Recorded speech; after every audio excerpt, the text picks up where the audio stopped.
The most genius bomb heist in history.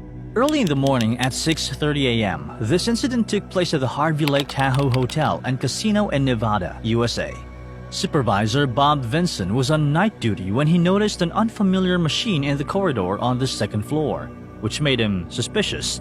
It was a heavy steel machine, resting on wooden blocks that had slightly sunk into the carpet. It had a control panel with 28 numbered switches, all flipped down except for switch number 23. What made the situation even stranger was that the locks of the surrounding doors had been rendered useless with superglue. Nearby, an envelope lay on the floor, addressed to the hotel's management. Realizing the gravity of the situation, Bob rushed to inform security, who then alerted the police and the fire department. Upon careful retrieval, the envelope revealed a chilling message. The machine was an explosive device designed to go off at the slightest disturbance. The letter also demanded $3 million in unmarked, used $100 notes to be delivered by helicopter within 24 hours.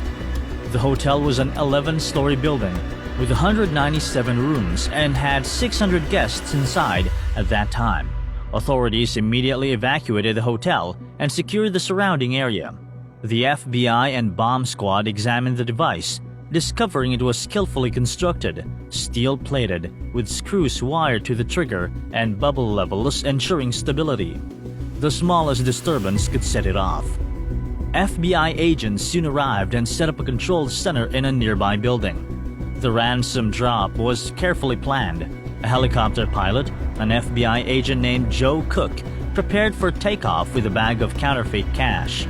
A gunman was secretly hidden behind the pilot's seat for protection. At exactly 11 p.m., the helicopter landed at the designated location near the Lake Tahoe airport. Cook exited the aircraft and stood by the fence as instructed. Moments later, a public phone booth nearby rang. He answered and, following the instructions, found another envelope, directing him to locate a flashing strobe light in the forest. Once spotted, he was to land and find another letter hanging from a tree.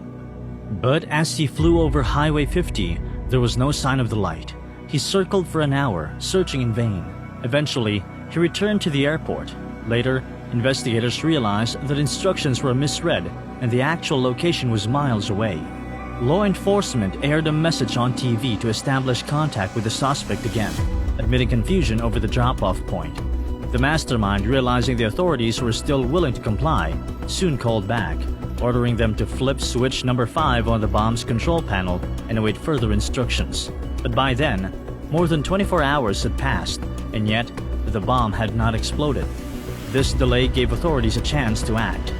Experts estimated that the device contained up to 1,000 pounds of TNT, enough to cause significant destruction. After extensive calculations, they concluded that if the bomb were detonated inside the hotel, it would damage the interior but likely leave the structural pillars intact. Keeping this in mind, they planned a controlled explosion using a smaller charge to disable the triggered mechanism. On August 27 at 3:45 p.m., the area was cleared.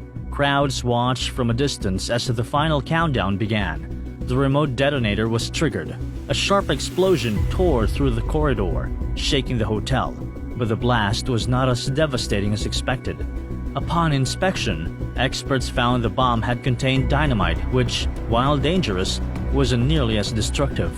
The investigation quickly led to a suspect, John Burgess, a 58-year-old man who had lost his fortune gambling at Harvey's. Seeking revenge, he built the device with his sons, intending to steal the ransom and escape by helicopter.